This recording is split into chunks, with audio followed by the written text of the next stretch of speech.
Christmas and the prettiest sights were my sweetheart beside me and the bright Christmas lights until they got home and they looked at the car door handle and they found a hole. Gingy, cut it out. You're really giving me the creeps. Oh, come on. I was just teasing. Come here, you. Gingy, I couldn't stay mad at you. What was that? Oh, no, you don't. I'm not falling for that again. No, I'm really, seriously not kidding. Whoa! Gingy!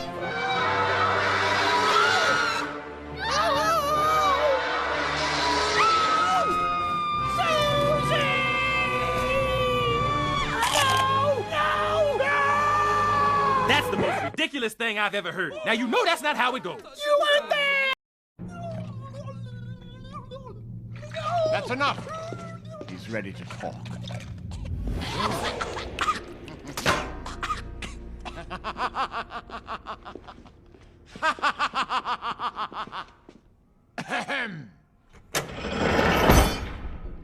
Run as fast as you can.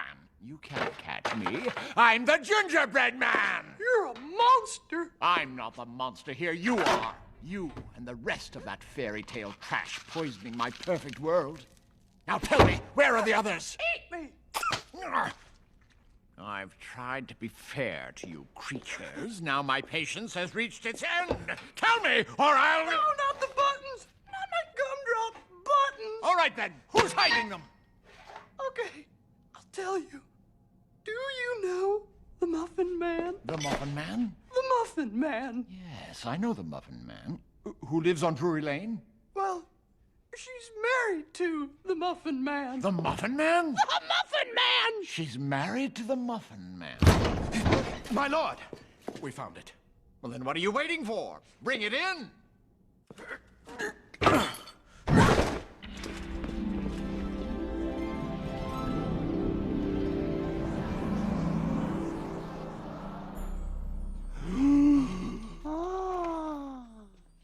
Magic mirror. Don't tell him anything! Evening.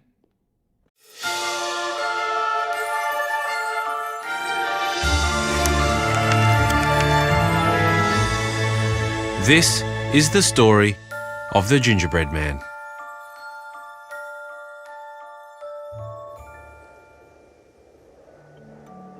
Once upon a time, a little old woman and a little old man lived in a cottage near a river. One morning, the little old woman decided to bake a gingerbread man as a little afternoon treat. As she rolled out the dough, she cut it into the shape of a little man. She used icing to give him eyes and a smile, gumdrops for buttons and a cherry for a nose. She then put him in the oven to bake. A few minutes later, the little old woman checked to see if he was cooked. As soon as she opened the door, the gingerbread man jumped out of the oven and ran through the open kitchen door. "Don't eat me!" He shouted. The little old woman was very surprised, but she was also very hungry. So she called to her husband, and they both ran out the front door and after the gingerbread man. Stop! They yelled. Please stop! But the gingerbread man did not look back. He kept running, down the lane and into the woods as he sang. Run as fast as you can. You can't catch me. I'm the Gingerbread Man. As he entered the woods, the gingerbread man came across a pig. Stop! I would very much like to eat you. The gingerbread man did not stop. Instead, he ran right past the pig.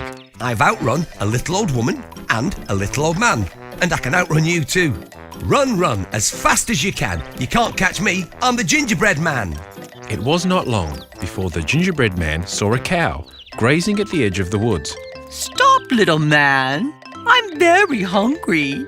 But the gingerbread man was just too fast for the cow. I've outrun a little old woman and a little old man and a big fat pig. And I can outrun you. Run as fast as you can. You can't catch me. I'm the Gingerbread Man. The cow decided to chase the gingerbread man too, right behind the pig and the little old man and the little old woman. But the gingerbread man was just too fast. A little further on, the gingerbread man came upon a horse. Stop running! I want to eat you! But the gingerbread man did not stop. I've outrun a little old woman, a little old man, a big fat pig, and a lazy cow. And I'll outrun you too. Run, run, as fast as you can. You can't catch me, I'm the Gingerbread Man. Of course, the horse did not like being taunted, so he too chased the gingerbread man, behind the cow, the pig, the little old man and the little old woman. But still, the gingerbread man ran even faster. Soon he came to a rushing river. Oh no! If I get wet, I'll melt. But if I don't, they'll catch me. What do I do? Just then, a sneaky fox appeared and said, I can help you across the river. Climb onto my back and I'll swim across. The gingerbread man did not trust the fox. Do you promise you won't eat me? Of course I won't eat you. I just want to help you. The gingerbread man decided that trusting the fox was better than being caught by the horse, the cow, the pig, and the little old man and the little old woman. So he climbed up onto the fox's back, and together they swam across the river. They were about halfway there when the fox said, I'm getting tired. You should climb up onto my head. So the gingerbread man did. They were about 3/4 of the way there when the fox said, I'm getting tired again. You should climb onto my nose. So the gingerbread man did. They reached the other side of the river, and before the gingerbread man could climb down, the fox flicked his nose and tossed the gingerbread man high into the air. He opened his mouth as wide as he could and chomp! And that was the end of the gingerbread man. The end.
Pirates by Kristen Kladstrup, illustrated by Matt Tavares.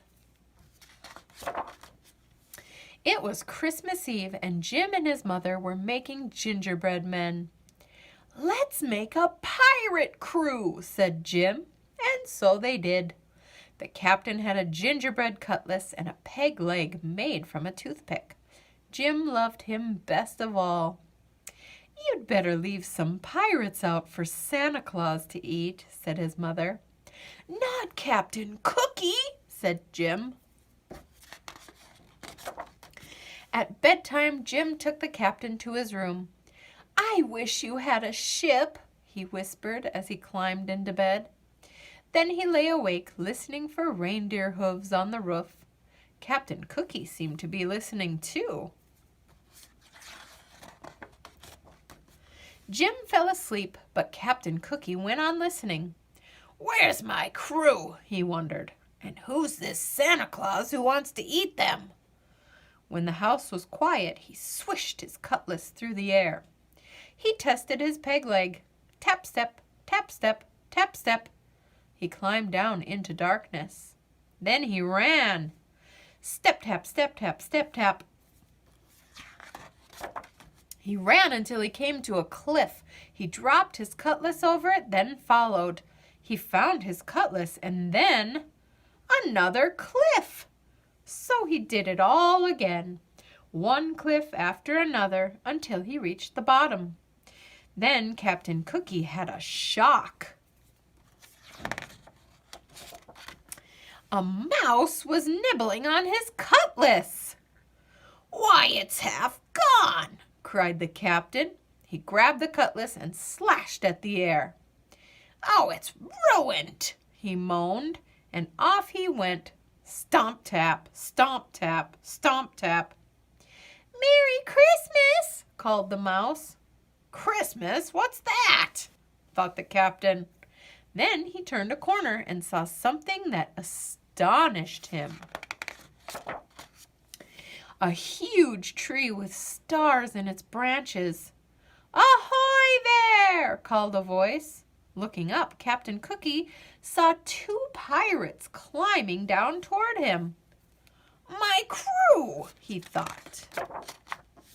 The two men, Wavy and Dots by name, dropped to the ground. They jumped right up, but the captain saw that Dots had broken his hand. "No cutlass? And now a wounded man?" he thought. Just then there was a thump and a scrape. A black cloud puffed toward them. "Run!" shouted the captain. They ran until they had to stop for breath. "Who is that?" asked Dots. "Must be that cannibal Santa Claus," said Captain Cookie. "We've got to get out of here before he eats us. Where's the rest of the crew?" "Up on that cliff, I think," said Wavy. "Start climbing, men," said the captain. Up they went. "They're in jail!" cried Dots when they reached the top. "Save us!" cried the pirates. Wavy and Dots kicked at the prison walls. They tried in vain to move the roof. "What about a rope and pulley from the ship?" said Wavy. "What about the ship's cannon?" said Dots. "There is no ship," said the captain. Then he noticed a strange look on Wavy's face, and he whirled around. What he saw made him wish for his cutlass. A gigantic man was leaning over them. "Young Jim always leaves cookies for me," he said, "but the plate was empty, so I came in here."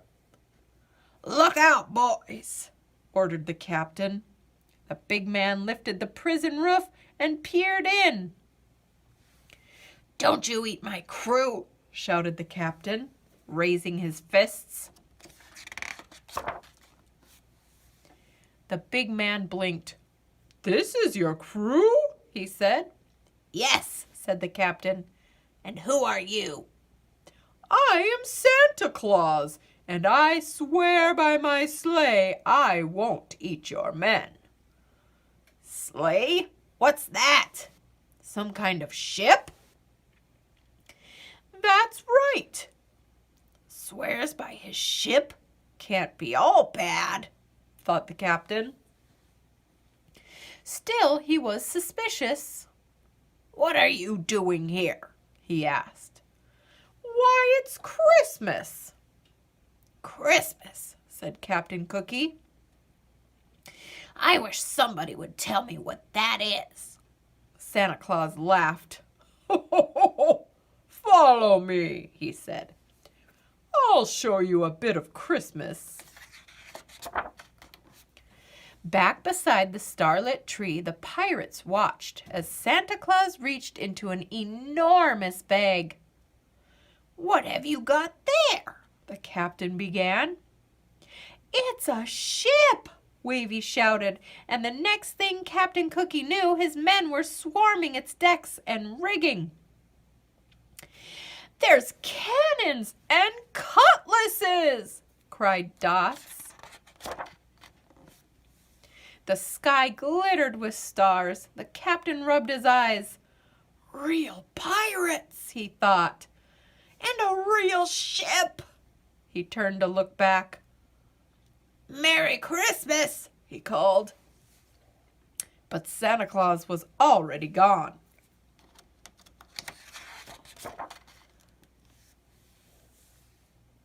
On Christmas morning, Jim's mother found an empty plate on the mantel. It looks like Santa Claus found the gingerbread men, she said. But Jim was admiring his presents. His favorite was the pirate ship and its pirate crew. The captain had a cutlass and a peg leg, and Jim loved him best of all. The end.